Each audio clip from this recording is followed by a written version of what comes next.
참 예수님, 오늘은 성 마르코 복음사가 축일입니다. 마르코 복음을 썼다고 이렇게 우리에게 알려진 그 복음 저자의 축일인 것이죠. 그래서 오늘 복음 말씀은 마르코 복음 맨 마지막 부분, 예수님의 사명이라고 할 수 있는데, 너희는 온 세상에 가서 복음을 모든 피조물에게 복음을 선포하여라 라는 그런 말씀으로 끝맺는 그런 말씀을 우리에게 들려주고 계십니다. 그리고 첫 번째 독서 베드로 1서의 말씀이죠. 정신을 바짝 차리고 깨어 있으십시오. 여러분의 원수인 악마가 으르렁대는 사자처럼 먹이를 찾아 돌아다닙니다. 굳건한 믿음을 가지고 악마를 대적하십시오. 이 말씀은 성무일도 끝기도에 매주 화요일 저녁 끝기도에 나오는 성경 소구입니다. 으르렁대는 사자가 우리 옆에 와서 기회를 노리고 있는 겁니다. 잡혀먹으면 큰일 나죠. 그래서 항상 깨어 있어야 한다는 그런 경각심을 불러일으켜주는 그러한 말씀입니다. 베드로 전서의 말씀이죠. 사실 이 베드로 전서 오늘 보니까 여기에 그런 말이 나오죠. 나는 성실한 형제를 여기는 실바누스의 손을 빌려 여러분에게 간략히 이 글을 썼습니다 라고 베드로 전서. 베드로 직업이 뭐예요 원래?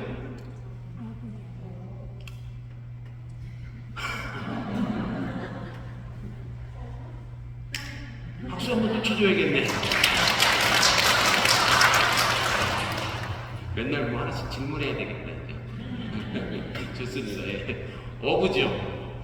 그러니까 그냥 통념상 베드로가 어부였고 물고기 잡는 사람이었고 했으니까 이렇게 뭐 말재주가 그렇게 뭐 있었겠나 이런 생각을 안 할 수가 없죠. 그리고 글을 그래도 좀 남기고 뭐 메시지를 전달하려면 세련된 표현들이 좀 나와야 되는데, 물고기 잡는 어부가 지금 그렇게 많이 배우거나 그러지도 않았을 것 같은데 하는 합리적인 의심 아닌 의심을 좀 해보게 됩니다. 그런데 오늘 여기에는 이제 실바누스의 손을 빌려서 썼다고 하는데, 그것도 내가 뭔가 이렇게 좀 이야기를 잘 해야 되는데요. 그래서 잘했는지는 모르겠어요. 그런데 이 사실 베드로 전서만 해도 굉장히 세련된 그리스어 문체를 사용하고 있다는 것이죠. 그리고 예를 들면 이런 거예요. 여러분과 함께 선택된 바빌론 교회와 나의 아들 마르코가 여러분에게 인사합니다. 바빌론 교회 하는 것은 상징적으로 이 로마를 말하는 거거든요. 로마, 큰 이 도시에 있는 박해자인 이 로마를 바빌론 교회라고 언급하는 건데, 이런 표현들이 어부인 베드로가 직접 하지는 않았겠다 하는 것이 합리적인 좀 공감이 가는 의심이기도 합니다. 자, 그렇습니다. 오늘 복음 말씀 봅시다. 내 복음서를 집필한 사람들은 내 복음서 마르코, 마테오, 루카, 요한 이렇게 네 복음서.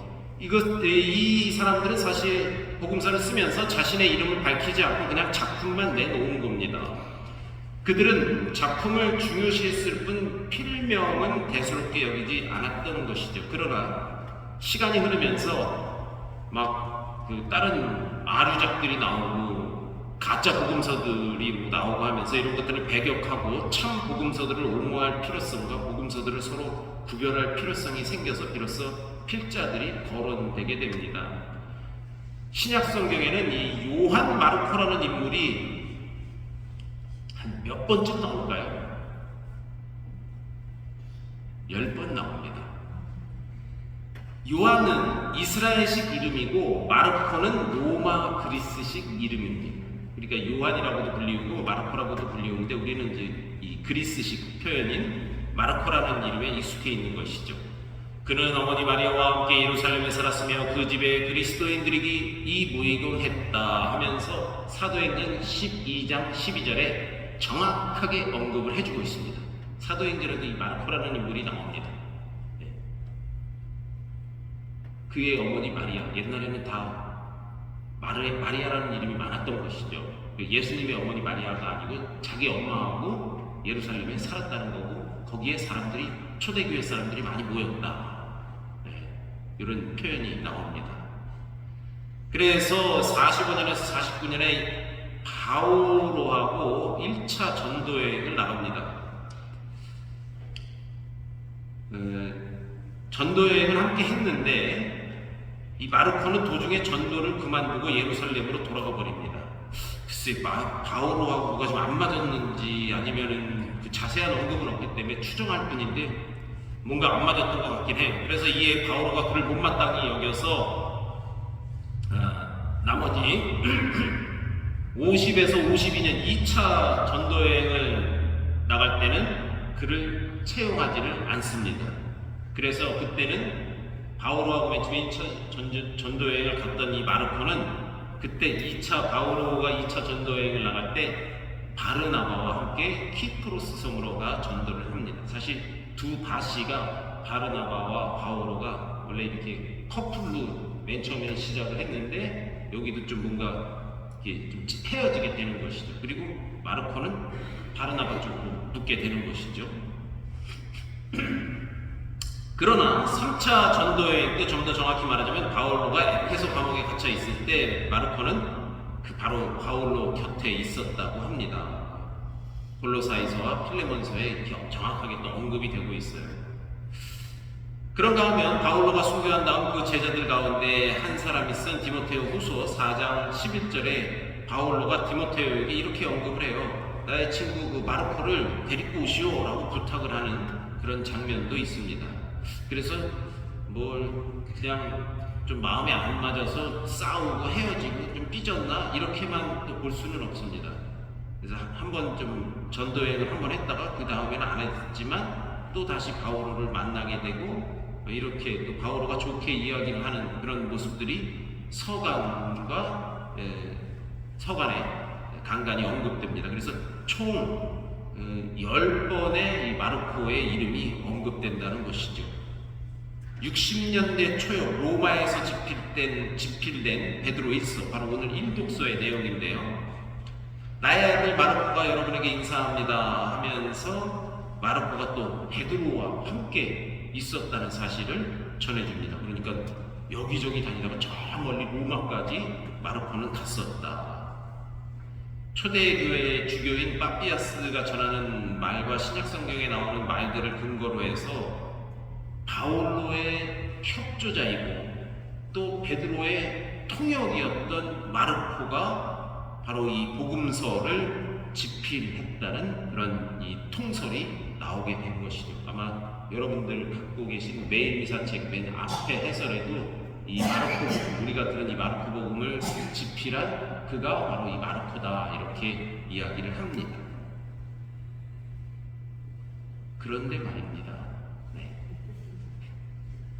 바오로 특유의, 사실 바오로랑 오래 같이 지냈단 말이에요. 같이 여행도 했고 또 베드로하고도 같이 있었고 그 이스라엘 주변을 세계를 로마까지 다 돌아다녔던 이 마르코인데 그거는 이해가 되는데, 예를 들면 바오로랑 같이 지냈는데 바오로가 아주 최고 높은 위치에 영향력이 있었는데 바오로가 쓰던 특유의 낱말이나 소재, 바오로 사상이 없고 또 베드로가 전한 예수님의 말씀을 그대로 기록했다고 보기가 좀 어렵다는 것이죠.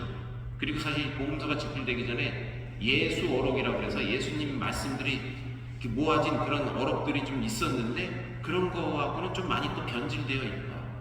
치유 이야기나 마귀를 쫓아내는 그러한 이야기도 오히려 예루살렘 고유한 그 지역에서 유행했던 것보다는 그리스 저 먼 데서 썼던 방식, 그런 이야기들이 더 많이 이렇게 그걸 따서 좀 썼다, 엮어졌다라고 이렇게 봅니다. 그래서 결론적으로 편의상 마르코 복음은 마르코가 필자였다라고 할 뿐이고 사실은 정확히 누가 우리의 이 복음서를 집필했는지는 확실하게 밝힐 수 없는 실정이다가 성서학계의 이야기입니다. 다만 많은 언어, 고유한 날 때부터 썼던 히브리어, 아람어, 또 그리고 유대인 풍습을 아주 잘 알고 있었다는 그 사실로 미루어 볼 때는 이 마르코라는 인물은 유대인, 고 이스라엘, 그러니까 그 지역에 있던 사람이었고, 또 그런데도 불구하고 그리스 말, 다른 나라 말로 이 복음서를 집필했다는 것을 봤을 때 굉장히 해박한 사람이었고, 많은 이 해외 경험을 많이 한 사람이다 하는 것을 알 수 있습니다. 아주 쉬운 예로 백인대장이 있어요. 백인대장 그러면 로마 사람이란 말이에요. 자기네 나라 사람이 아니에요. 근데 백인대장을 아주 부각시키죠. 백인대장이 예수님이 돌아가신 다음에 이 사람이야말로 참 하느님의 아들이었구나. 웬만하면 여기 만수동 사람이 좀 그런 고백을 하게끔 쓸 텐데 저기 어디 딴데 서울 사람 아니면 저 충청도 어디 저쪽에 사람이 어떻게 보면 로마인이니까 유대인들하고는 아주 적대시되는 사람인데 그의 입을 통해서 예수님을 고백하는 것을 표현하고 있습니다. 마르코는 과감하게. 그리고 또 시로페니키아 여인, 왠지 좀 귀에 있죠. 그 여인이 어떤 여인이냐면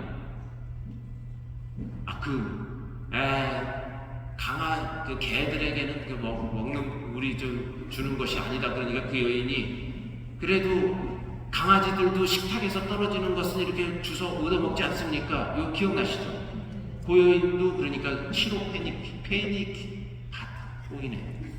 그 여인도 우리 동네 사람이 아니란 말이에요. 그처럼 백인 로마 사람이라든가 딴 데 사는 그런 여인의 입을 통해서 예수님을 고백하고 그의 신앙을 부각시키는 그런 걸 봤을 때 해외에 있는 사람들한테도 아주 우호적인 그런 사람이 바로 마르코였다. 그러니까 결론은 마르코는 복음서가 짧아요. 급히 전개돼. 좀 급한 성질인 것 같긴 한데 베드로와 바울과도 만났다가도 헤어졌다가 그랬다가도 다시 또 만났었고 베드로와를 말도 통역했다 그러니까 언어 구사도 아주 굉장히 좀 잘했던 사람이에요. 그러니까 사실 첫 번째 이 복음을 우리에게 전해주지 않았을까 이런 추정을 하게 되는 것이죠. 그러면서 우리가 아닌 사람한테도 아주 폭넓은 그런 열린 마음을 갖고 있는 사람이다. 이 정도를 말씀드리겠습니다. 자, 으르렁대는 사자의 먹잇감이 되지 않도록 늘 깨어있는 우리 자신들이 되어야 하겠습니다. 그리고 오늘 마르코가 전해준 것처럼 너희는 온 세상에 가서 모든 피조물에게 복음을 선포하여라. 마르코 자신이 그렇게 실천을 했지요. 여행을 다니면서 로마까지 가면서 그리고 글로도 이렇게 표현을 했습니다. 복음 선포에 큰 기여를 한 인물이죠. 우리도 마르코가 실천했듯이 우리도 복음 전파자의 삶을 본받아서 우리도 그러한 삶을 살아가기를 이 미사 중에 결심하도록 합시다.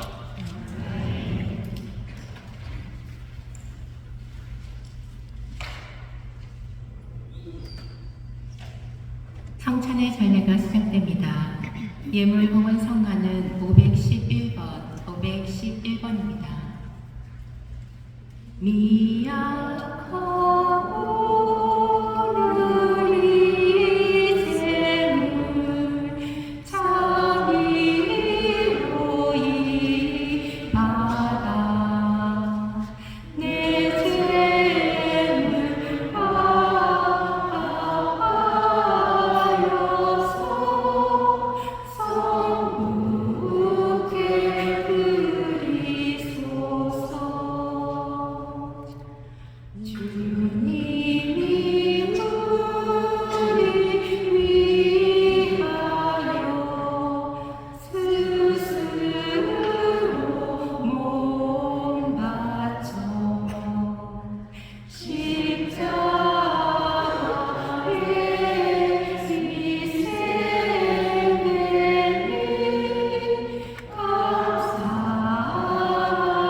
형제 여러분, 우리가 바치는 이 제사를 전능하신 하느님 아버지께서 기꺼이 받아주시도록 기도합시다.